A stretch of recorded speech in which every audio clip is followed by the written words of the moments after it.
Hi, everyone. Thank you so much for joining us. This training is all about National Voter Registration Day. I'm going to give people just another minute to join us, and then we will get started.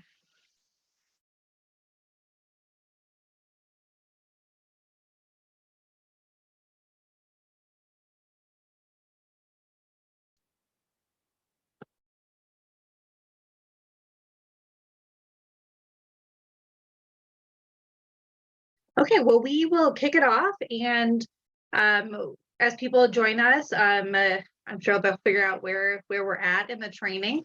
I'm really excited that so many of you took time out of your evening to come by and be part of this this training to learn about, what is National Voter Registration Day, what resources are available for you.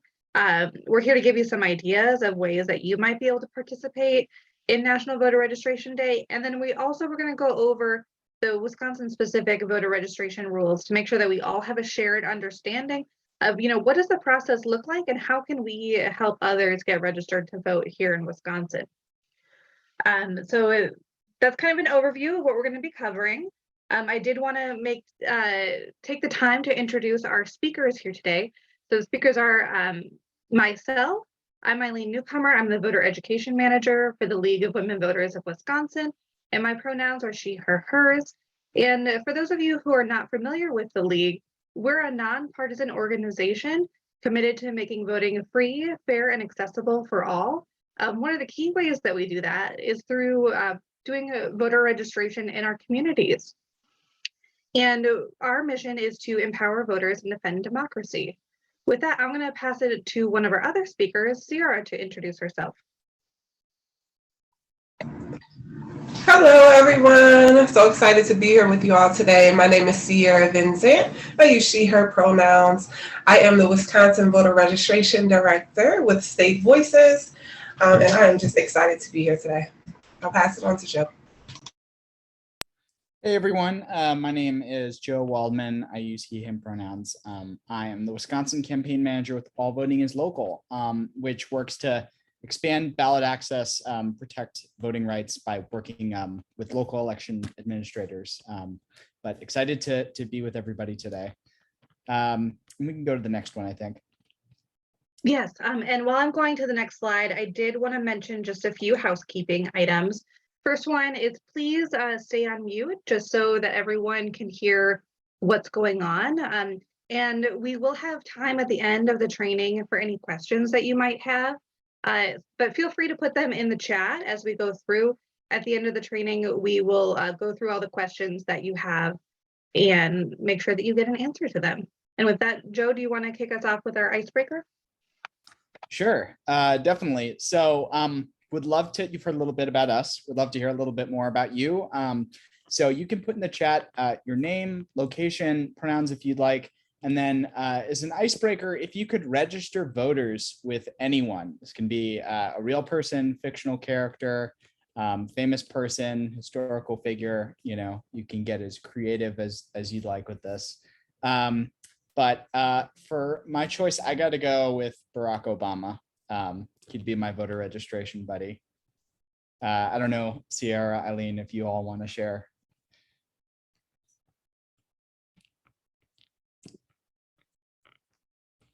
I see Michelle Obama in there. Mandela Barnes. You see two different Michelle Obamas. My daughter. Love that. Not my daughter personally, but Andrea Bernstein's daughter. Stacey Abrams.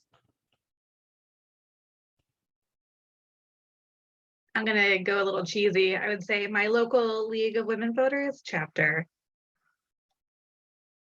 Aw.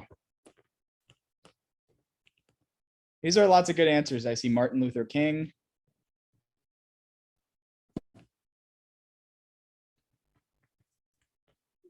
Awesome. These are all excellent choices. Excellent choices.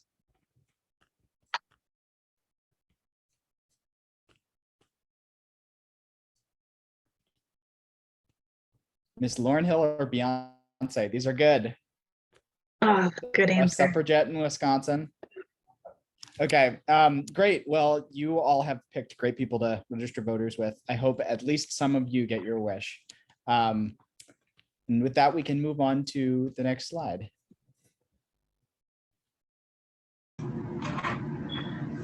I want to say yes. I would love to register voters with some of those. I didn't even think about Beyonce. That was a great one. we would get a lot of people at our event. So, what is National Voter Registration Day? National Voter Registration Day is a nonpartisan civic holiday that is used to celebrate our democracy across the U.S. It was first started in 2012, and since then it has gained a ton of momentum.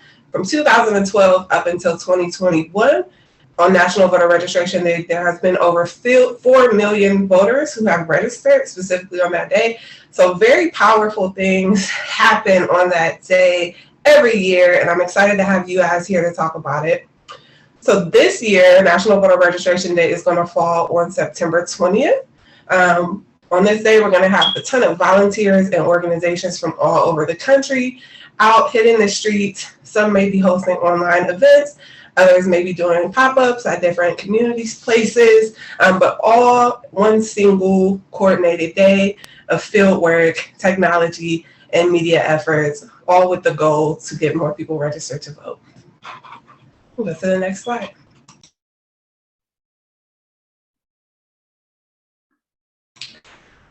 So there's a website, an organization that hosts National Voter Registration Day online. You can find them at nationalvoterregistrationday.org.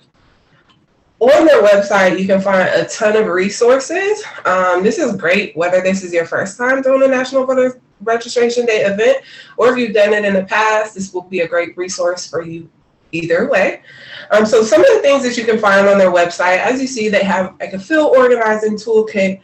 This tells just about some of the voter registration laws. You can even go in and type in what state you're in, and it will give you all of the laws and guidelines specific to registering voters in your state. They have things like checklists for that day, things that you need to take with you to your event, just things that are nice to have. There's even places for you all to go and register as a partner with National Voter Registration Day, which I highly recommend. Partners receive some great perks from them. Some of those things are like stickers, posters, and signage so that people can identify your event. You can start to advertise your event even before the day happens with some of the things that they send you. They even provide some customized resources for you, and you'll get emails that let you know about things that are happening, like webinars that they're hosting. If you want to write this down, they actually have a webinar coming up on September 15th. This is going to be great. It's 5 days before National Voter Registration Day, and they're going to be focusing on 5 tips that will help you to host a successful event. Go to the next slide. Another thing that you'll find on nationalvoterregistrationday.org is this great event page. I love this. It has a great feature, which is this interactive map that you see here. You can use this for a few things. One, I like to use this during the planning of my event, because you can go on here, you can look at what events are already scheduled in your area to be happening, to give you a better idea of maybe what location you might want to use so that there's not much overlap. But then you can also go on there once you decide the specifics, the time and location of your event. You can click where you see in red, click to host an event, put in all of your event details, and then your event will also pop up there on this map. I like that for a couple of reasons. One, if someone's looking to register to vote on that day, they can go online and they can see where you will be.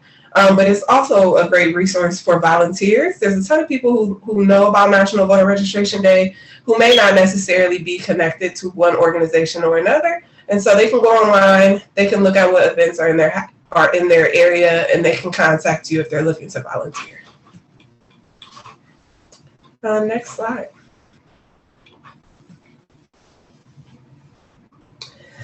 Last thing I'll say about your event, so we want to make sure that we are keeping the events legal. So as I said in the beginning, this is a nonpartisan holiday.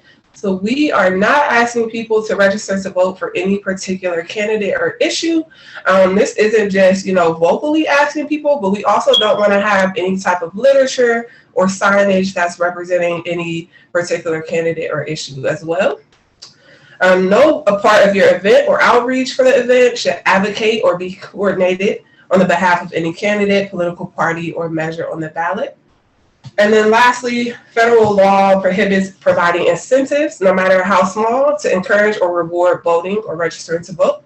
I think that this last one is a really important one because I've seen some really creative events happen, like people host things like ice cream socials and bake events, or host things where they're having dinner for people, and you just have to be sure that those things are offered to any and everyone who attends your event. You cannot say, yeah, you can have a cupcake or ice cream after you register to vote. That is not allowed. That is not legal. So we have to make sure that if there's any type of things that you are giving away, again, like I said, just make sure that those things are available to everyone who attends and not just available to people who are looking to register. I'm going to go ahead and pass it on over to Eileen. Oh, I got myself caught on mute. Thank you so much. Those are really key things to take away to make sure that we are all able to do and continue to do voter registration assistance. And one of the questions that I get is, who can help other people register to vote? And one of the beautiful things is, here in Wisconsin, anybody can help anyone else understand the registration process. And so one of the things I'm going to do is go over the rules and the process here in Wisconsin so that you are all familiar. And if people ask you questions about how to register to vote, you can be armed with the information you need in order to help assist them navigate the process. So the first thing that I want to do is acknowledge that not everyone in Wisconsin is eligible to vote, whether because of their citizenship status, age, felony status, or because of a guardianship decision. So here on the screen, you can see the qualifications to vote in Wisconsin. You have to be a U.S. citizen. You must be at least 18 years old or older on election day, have resided in Wisconsin for more than 28 days prior to the election. You must not be currently serving a sentence, a felony sentence, including incarceration, parole, probation, or extended supervision.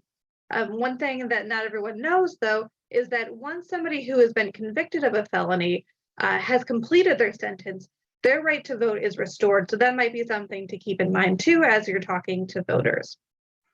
And then finally, you must not have been determined by a court to be ineligible to vote. This most often comes up in guardianship decisions. And so I just want to make sure that you are aware of that as well.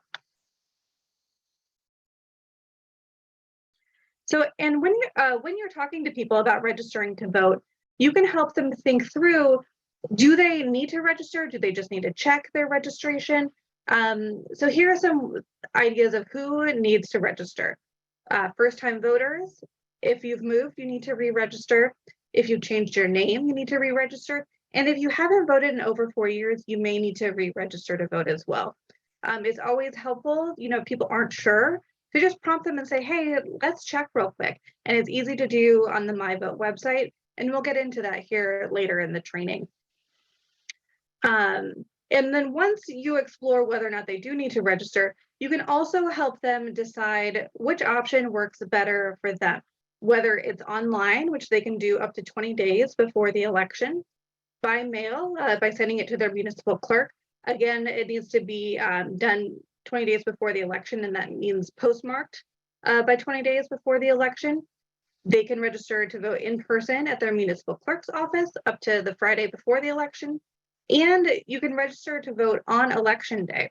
So I do want to emphasize that last bit of information, because Wisconsin is pretty special that we have same day voter registration. So that means people can show up to the polls, they can register to vote and cast their ballot all on the same day. And that is not true in every single state. So what do you need in order to register to vote here in Wisconsin? It really depends on which method you're going to be using to register. So if you're going to register online, all you need is your driver's license or state ID card. But if you need to use the paper form, you do need an acceptable proof of residence document and then your driver's license or state ID number. But if you have never been issued a driver's license or state ID, then you can use the last 4 digits of your social security number. And if you've never gotten either one of those, there's a box to check on the form to indicate that. And I do want to emphasize that it's not an either or scenario, it's a hierarchy. So it's, if you have a driver's license or state ID number, that's what you need to provide. But then if you don't, then you go down to the next tier of providing your social security number. So now I did want to dive in a little bit into what does it look like to register through the different methods. So the first one we're going to go over is registering to vote online. And I do strongly encourage anyone who's looking to help voters navigate our electoral process, whether that's registering to vote, requesting an absentee ballot, whatever, get really familiar with the My Vote website. There's a lot of really great things that you can do on this website. So people can go here and find their polling place, they can view a sample ballot, they can register to vote, they can request an absentee ballot. So it's a really good one-stop shop for kind of all things voting here in Wisconsin. And once somebody goes to My Vote in order to register, they'll click on the Register to Vote tab here at the top. And then they will enter their first name, last name, date of birth, and then search to see if they have a record in the system.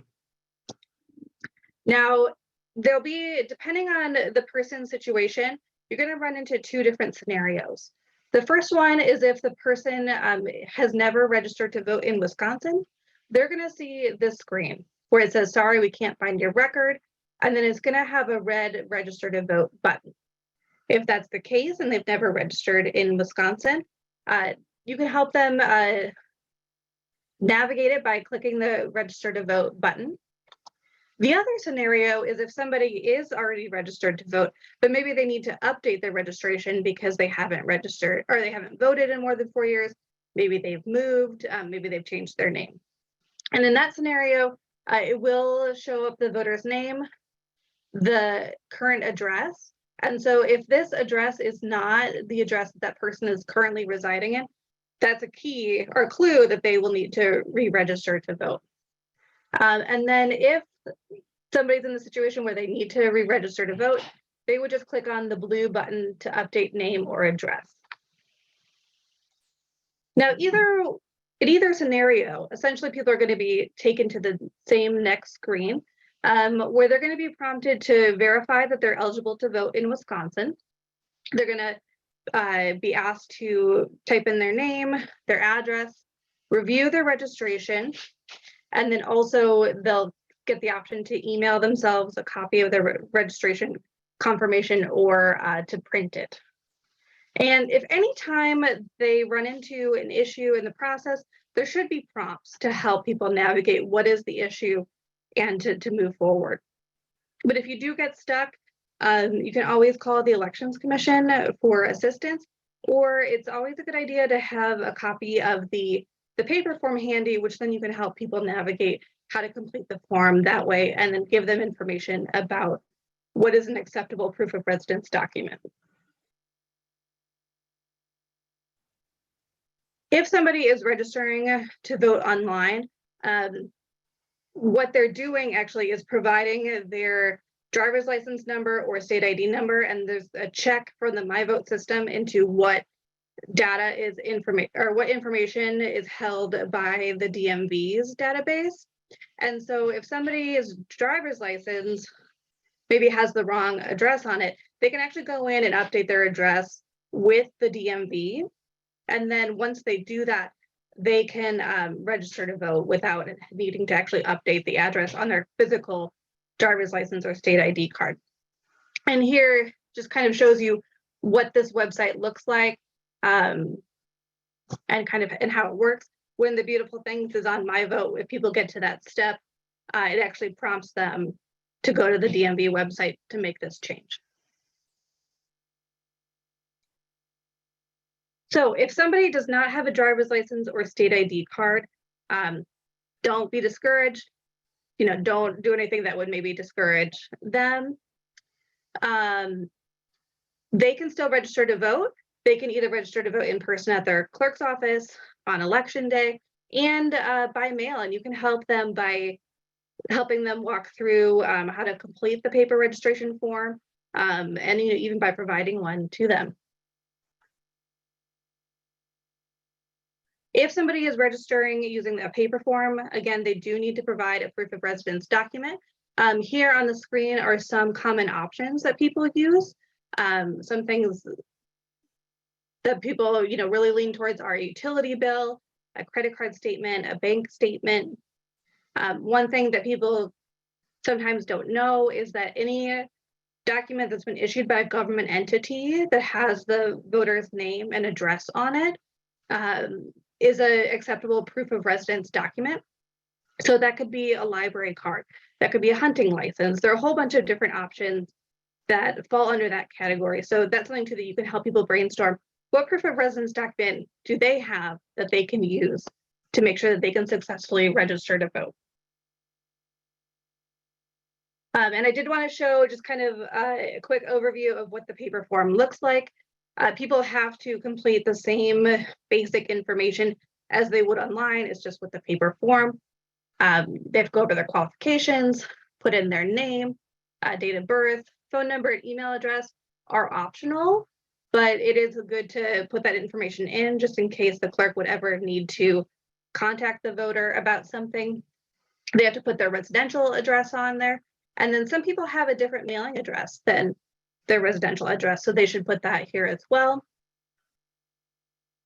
On the second half of the form is if somebody has registered prior, it's helpful for the clerk to know what the previous registration name and address were under so they can link those two records together.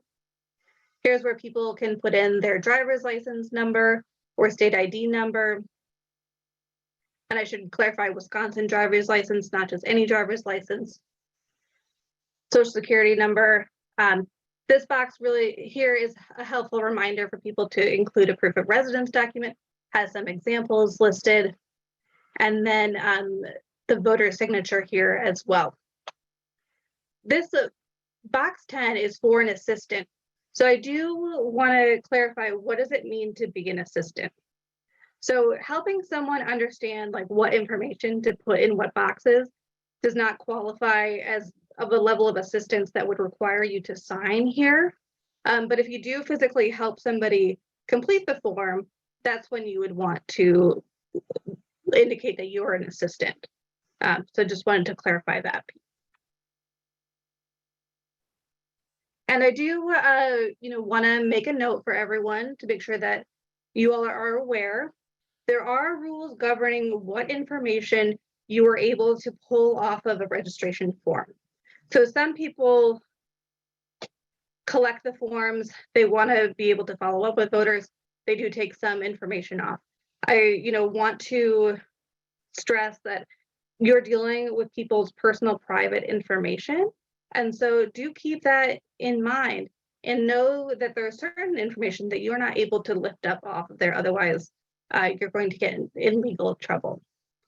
It's also important to make sure that if you're helping people that you're make sure that they're completing it correctly. You can help them make sure it goes to the right place as well. Obviously, our end goal is to make sure that everyone that we are assisting is able to successfully register to vote. And so, make sure you're doing things that will align with that goal and make sure that that person is able to successfully register. And if you're uncertain about any of these steps, we're here to help, but your go-to person is going to be your municipal clerk. They're the authority on all things voting in your area. And then I would be remiss if during this presentation I did not briefly talk about the fact that here in Wisconsin we have a photo ID law. And some people get confused between what proof of residence is for registering to vote and what photo ID is for getting a ballot on election day. And so I do like to show this graphic. I think it pretty clearly distills the difference between the two. And they are both documents that you need in order to vote in Wisconsin, but they do serve very distinct and separate purposes. So the proof of residence document proves that the voter lives where they say that they live, and it needs to show the voter's name and current address on it. The photo ID is what people use when they're going to vote to get a ballot, and it proves that the voter is who they say they are. And so what the clerk is looking at is whether, or what the poll worker is looking at is whether the name reasonably matches what's on the poll book, or is the same as what's on the poll book, and does the photo reasonably resemble the person? And so some common options that people use for a photo ID are their passport, their driver's license, or state ID card. But there are other options as well. And with that, I am going to pass it over to Joe. Awesome. Thank you, Eileen, for that excellent summary of all of the rules that you need to know. So I'm going to go over just a little bit of tips and best practices for your voter registration day, and some ways that you might not have tried before to register voters. But to review, my name is Joe Waldman. I'm the Wisconsin campaign manager with All Voting is Local. And before I had this job, my experience was working on a lot of electoral campaigns. And as part of that, I did a lot of voter registration drives, especially when it came to college students. So if any of you are planning on registering college students to vote, happy to talk about that too. Go to the next one. So a couple methods for voter registration. This one, you've probably seen before, clipboards and paper. We're not going to talk too much about this one, but you've seen people with clipboards out before. And you can go to the next one. Second method here, tablets and laptops. So that's where someone usually has the My Vote site up on their laptop or an iPad, and folks can just fill in their information on the My Vote site that way. But the third one is what we're going to be spending most time on today, which you may not have tried before, and that's the QR code method. And I'll talk a little bit about what this is, why it's cool, some of the advantages to it in just a little bit. And like I said, we're going to be focusing specifically on using the online system, not paper forms. And so one thing to know about the online system, as Eileen discussed earlier, is that you do need a Wisconsin license or Wisconsin Department of Transportation ID issued by the DMV in order to register via this method.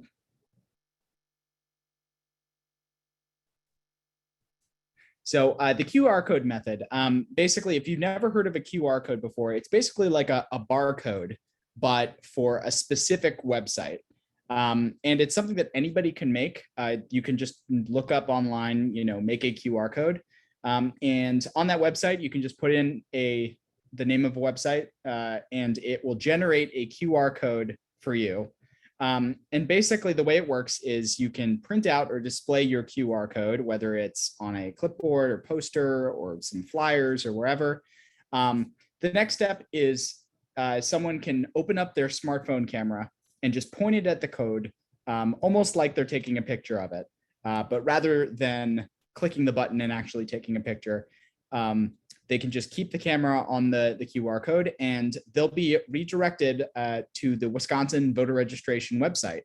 And from there, they can follow the registration process exactly the same way that they would if they were doing it on a laptop. Next one. But you don't need to take my word for it. You can actually try it for yourself right now. Hopefully this works, fingers crossed. But if you have your phone on you, you can point it at the screen, open up your camera, and just point your camera at the screen like you're taking a picture of the screen. Make sure to get a good view of that QR code in the middle of the screen. And you'll see a little pop-up appear at the top of your camera window that redirects you to the My Vote website. So if someone wants to try that right now, if you try it and it works, just put in the chat that it works, just to make sure I didn't put like some made up QR code in this. Yay. Okay. Awesome.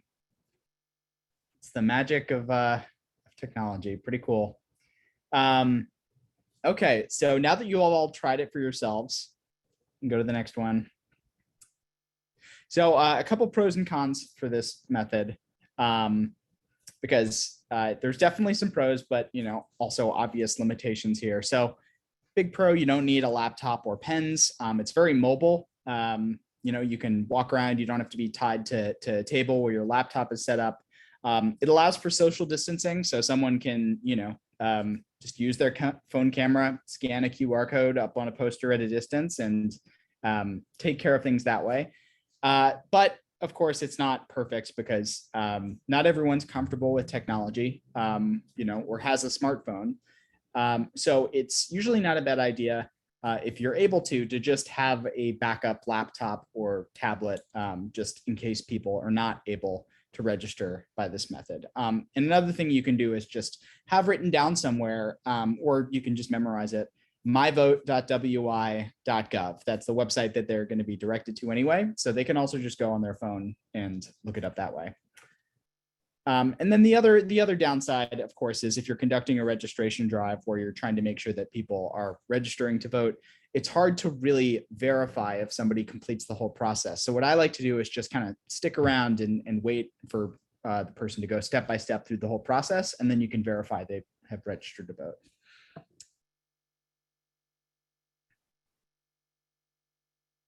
Like I said earlier, this is super easy to do. You can just go right online, look up, create QR code, and you'll be able to find many different tools that are completely free that you can use. The one in the slide deck that we showed earlier is also a working QR code, but whatever works best, just Google QR code generator. This is just one example, and you can create one for yourself.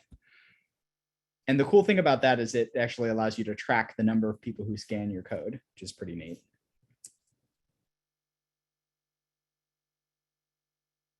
Some tips about preparation for your voter registration drive here.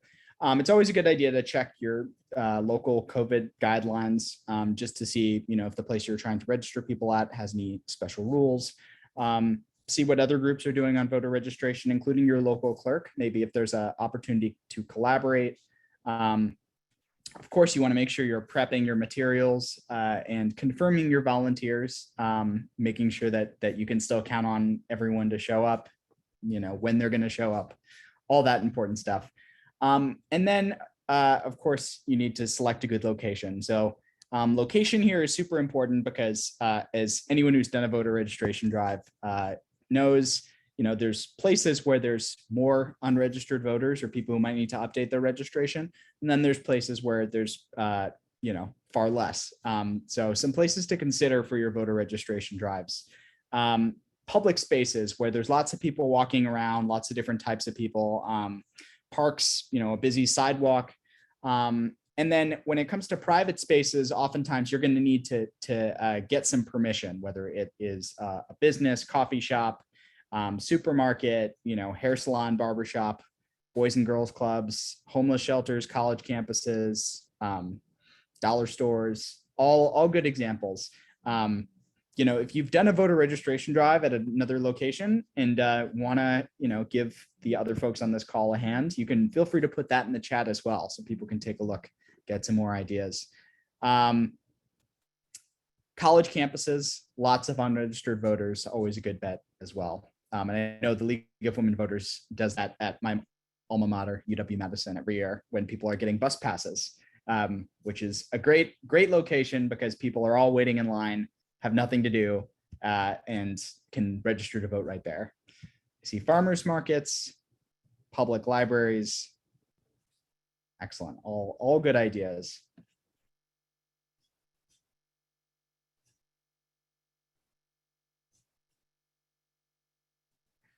For your opening, so when you're trying to get someone's attention to get them to register to vote, it's important to keep in mind that a lot of people think that they are registered to vote. But every time you move addresses, for instance, you're supposed to re-register your new address. So someone may think that they're registered to vote because they registered to vote at, their old address all the way across town, but in fact, they need to re-register, but they might not know that. So when it comes to your opening, I always like to specify, are you registered to vote at your current address? Or have you checked your voter registration status this year? That way, if somebody, isn't sure if they've registered or not, they can check. And if it turns out they're not registered to vote, they can do so right there. Great for getting people's attention, of course, posters, public display, anything eye-catching, always good. And when it comes to your opener, you should keep it short. And when you do get someone to stop to register to vote, to scan the QR code, I always like to go step by step with it rather than trying to explain all the steps at once, because it's going to be overwhelming with people. So, start with scanning the code and then go step by step through the process until they're done. And always emphasize how quick and easy it is to register. No one's going to want to stop if, you say it's difficult or is going to take all day, because it doesn't take all day. It's, an easy process to do online. You can just go on and, it takes a couple minutes. Let's go to the next one. Like I said, you're going to want to wait till the person you're registering finishes the entire process. And then once they are officially done, of course, you can congratulate them, thank them for registering to vote. It's always a good idea to just briefly touch on the type of photo ID they're going to need. If they registered by this method, they already have a valid ID, the Wisconsin license or DOT issued ID. You can mention the next election date, November 8th, 2022, I believe. And then, of course, you can always direct them to myvote.wi.gov to always look up any sort of voting information from their polling place to their early voting site to, anything that they want to know. And I do see in the chat, if people want to sign up for an absentee ballot, that's another great purpose for My Vote. On the same My Vote site, if somebody does want to sign up for requesting an absentee ballot, they can do so on the My Vote site, which is always helpful. General tips, best practices, be friendly and welcoming, but some folks are still a little uncomfortable with in-person contact, so just be mindful of people's comfort levels. You'll want to be mindful of your audience too, especially since different groups of people might have different needs as it comes to voter registration. For instance, if you're dealing with college students, a lot of college students change addresses very frequently or might be registered to vote in their hometown, but not at their new campus address. So, just do your research, what, limitations people might face. Are people going to be comfortable with technology like QR codes? Are there going to be a lot of people without Wisconsin licenses? All good things to try to find out in advance. And then whenever it comes to anything related to voting law or the, rules, it's always best not to guess. Instead, you can always direct people to, say it with me on mute, myvote.wi.gov. Next one.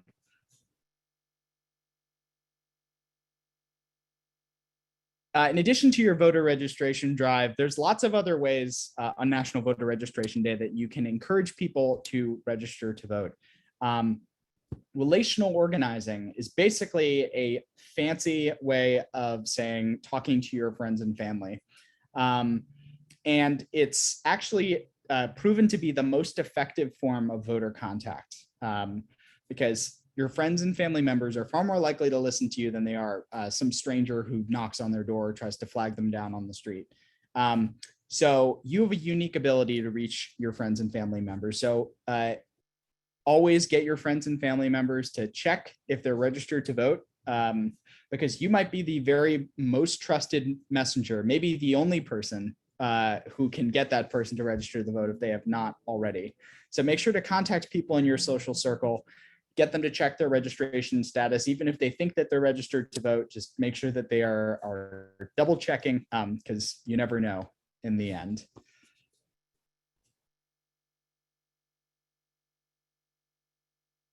Next one.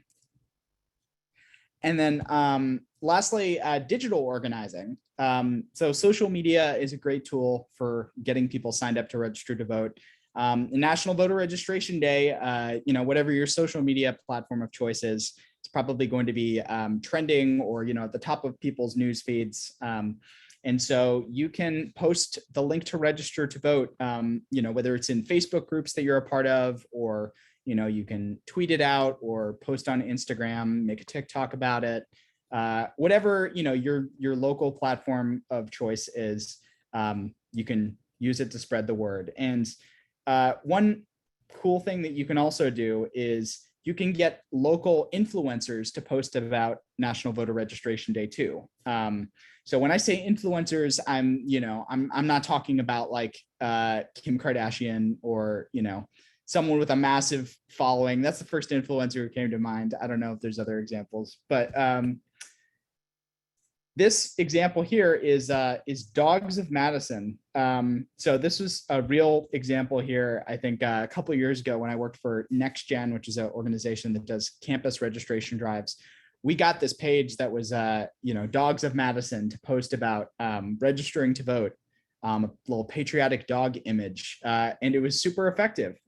It reached the audience of that page who otherwise might not have seen that link to register to vote. So always a creative way to get the word out, and you can look to see what pages are most popular for people in your community.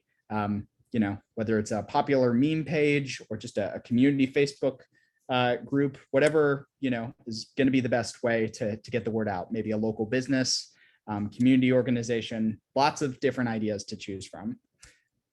And if you're ever having a hard time thinking of unique things to post yourself, there's always going to be 1,000,001 organizations that are participating in National Voter Registration Day that you can share their content, such as the League of Women Voters or All Voting is Local or State Voices. But I'm sure there's many other examples that you can find too.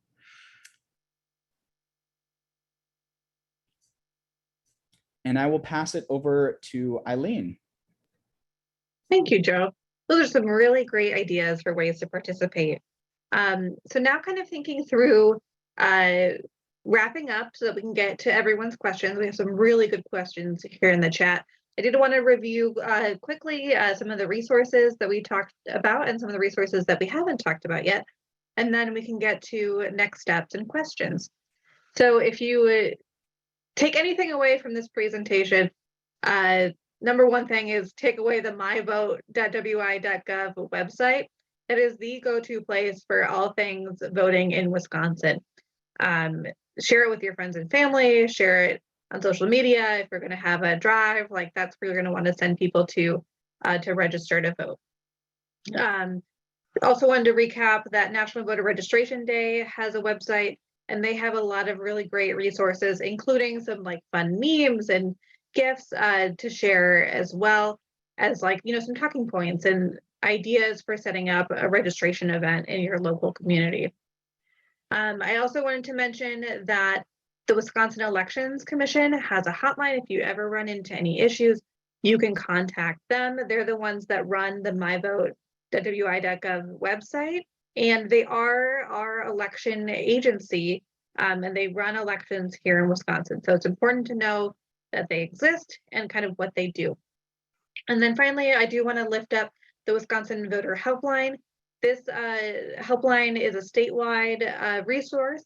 It's run by the Dane County League of Women Voters, as well as the Dane County Voter ID Coalition, but they answer questions about any aspect of voting, and anybody who needs help can reach out either by calling or texting that number. And then as we think about next steps, can we just pause and have people put in the chat, do they have something that they're planning on doing for National Voter Registration Day? Is anyone planning an event? Is anyone planning on doing some relational organizing and asking 3 to 5 friends to register to vote?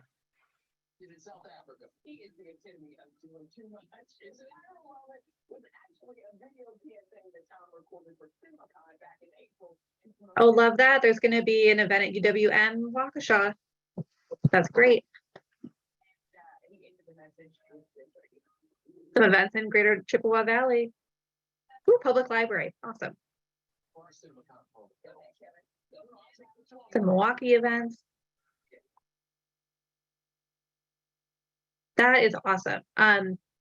So keep putting your ideas in the chat, and there may be some ideas that other people who are here can pull from as well, or maybe even link up with your event. And with that, let's kind of close out with just by answering any questions that you have. I've seen some really great ones in the chat. The first one that I saw was, what about signing up for absentee ballots? And that's one that Joe had already answered during the presentation, but I also, I had a thought about it. What was I thinking? Oh, I wanted to be clear that here in Wisconsin, we are a no excuse absentee voting state.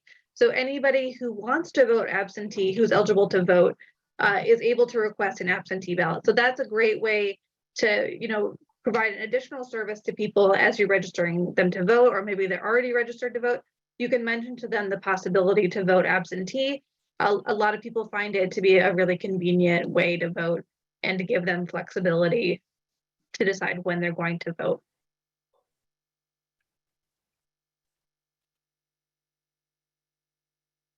Joe, can you go in a little bit more detail about the QR code, or how to create a QR code? And maybe if you have the website, can you drop it in the chat? Sure. Yeah. So what I'm doing right now in real time, that everybody else can do too. It's the way that I've always created these. Just Google create QR code free.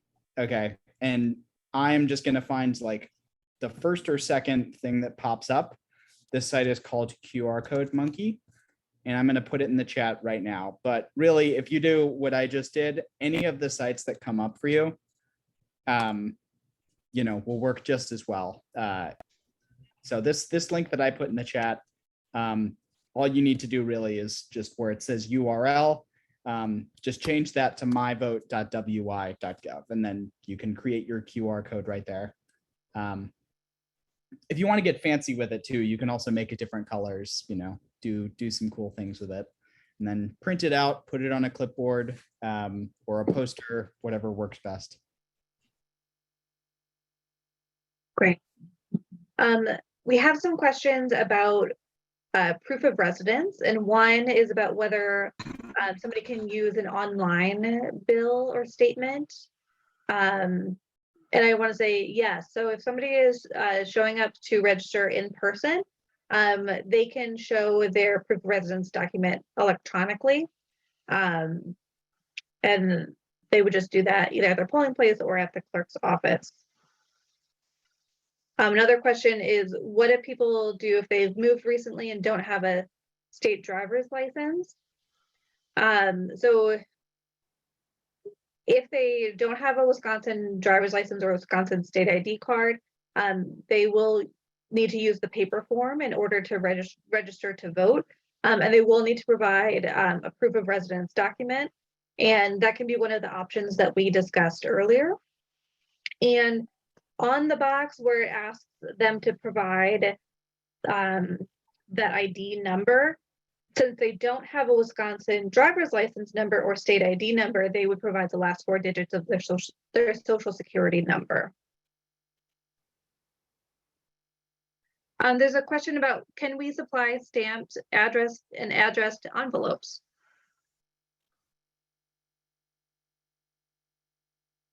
Joe or Ciara, do you want to take that?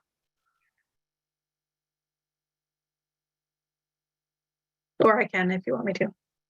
Yeah, I think that might be a you question.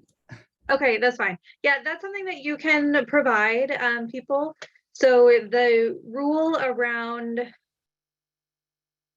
giving somebody something in order to register to vote, that is something to be aware of and to make sure that you're not crossing that line.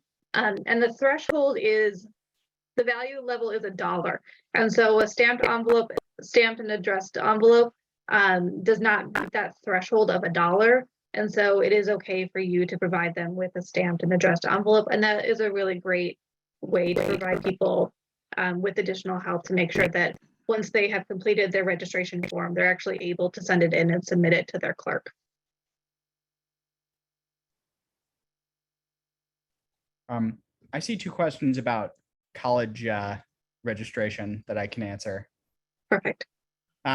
So I see a question about college or university IDs and using which address to use for registration. So different colleges have, some colleges have student IDs that are compliant, but most of the other ones, at least in the UW system, do not have their student IDs be compliant. However, most of those colleges still provide a separate student voter ID, but it is different from the student ID that students get automatically. So for instance, at UW-Madison, you have your student ID that you get at orientation, but right next door, you can just go to the office and pick up a student voter ID right there. So college campuses often offer both, even if their actual student ID isn't compliant with the voter ID law.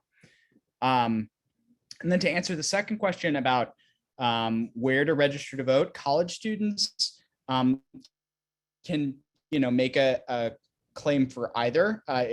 It's whatever they personally would consider their permanent address. So they can register at their campus address, or they can register at their home address. Obviously, they can't register at both simultaneously, either or. But it's ultimately like what they consider their permanent address.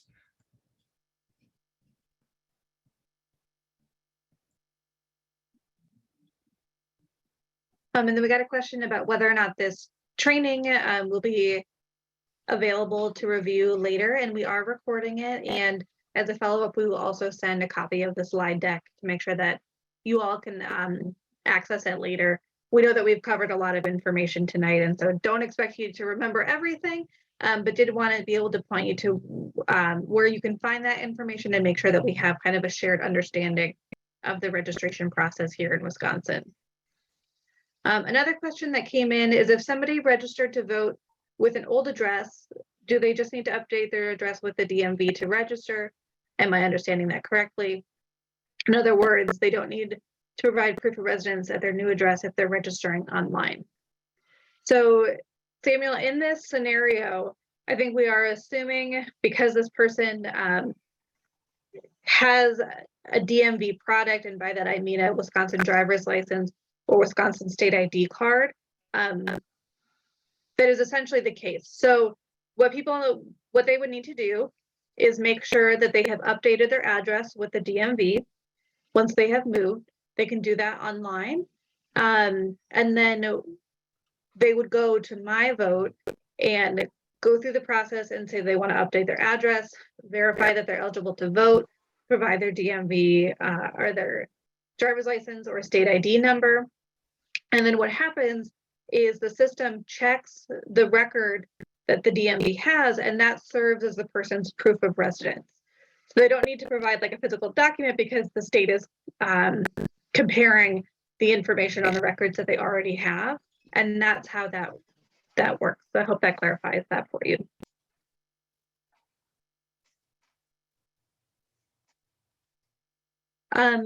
Charles, I see you have your hand raised. Do you want to ask a question? Yeah, actually, comment. If voters have young children, it might be possible to encourage them to take their children with them when they vote as a way of starting a family tradition. I love that idea. That's really great. I should mention also, Building Unity Votemobile is going to be in Milwaukee for National Voter Registration Day. We're trying to see if we can get Milwaukee Bucks players to come to the press conference for that. Oh, great. Well, I hope that works out. That sounds like a lot of fun. And I see one more question. If somebody is at a temporary address what can they use for proof of residence? They will not have any bills. So if somebody is I think for this scenario, I would want to know more information about why they're at that temporary address. Like, are they visiting family for a while? Are they a student? Maybe they're housing insecure and they're homeless. I think that it would, this kind of a situation where you would want to know more about that person's particular situation. But there are things to consider if somebody does not have maybe like a utility bill or something like that. So people can use like a credit card statement, and that's something that can be fairly easy to update your address with the credit card company to be maybe what is considered a temporary address for this question, but maybe that's the person's residence for voting purposes. Some other options are to think through what that person could get as far as a document that's issued by a government entity. So one fail-safe that is an option for people is, often I've heard from clerks that if somebody really is like struggling to think through what they can use as a proof of residence document, the clerk can issue a proof of residence document because of their position as being part of the local government. And so sometimes what the clerk can do is issue a letter to that voter at the address saying, I understand that you are residing at this address. This is your name. This is the address. And then the person could use that as a proof of residence document. So it's one of those things that you can really help troubleshoot. But this might be a situation where it would be really helpful to send somebody the phone number for the voter helpline, and they can really kind of dive in with this person and help them navigate the process as well. Question is, you need to be a resident for at least 28 days. That is correct. And we have 3 minutes left. And so I think we are going to wrap up. Thank you all for your thoughtful questions. I know Joe had a call to action for people, and Sarah, I don't know if you do, but I definitely would want to open it up for you to share any closing thoughts or calls to action that you may have as well. Cool. Awesome. Thanks, Eileen. Well, first, good luck to everybody on your voter registration events. I know you all are going to do amazing job, register a ton of people. We talked a bunch about municipal clerks throughout this presentation, and All Voting is Local is actually going to be hosting a training, co-hosting with the Fair Maps Coalition, actually coming up next week on the 14th. I don't know if anyone off the top of their head knows what day of the week that is, but it'll be all about how to make sure your local government is supporting local election officials. So super important if this is something that you're interested in, an important way to support election officials in your community. And I put a link in the chat right now, but that is on September 14th. Oh, sorry. Wow. Wait, I just totally got the date wrong. It's the 15th. My mistake. See, days get mixed up. Everything's blending together. That's my bad. It's the 15th at 6 p.m. everyone. Don't go to it on the 14th.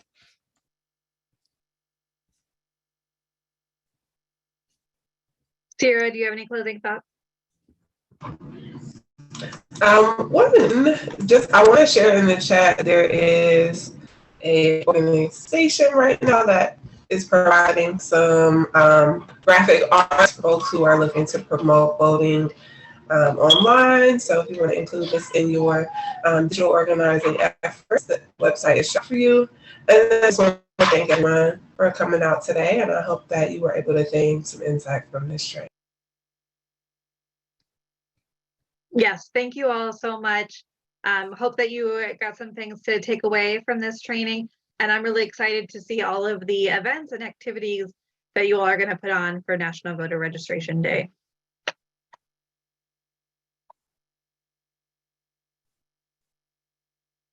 Thanks, everyone.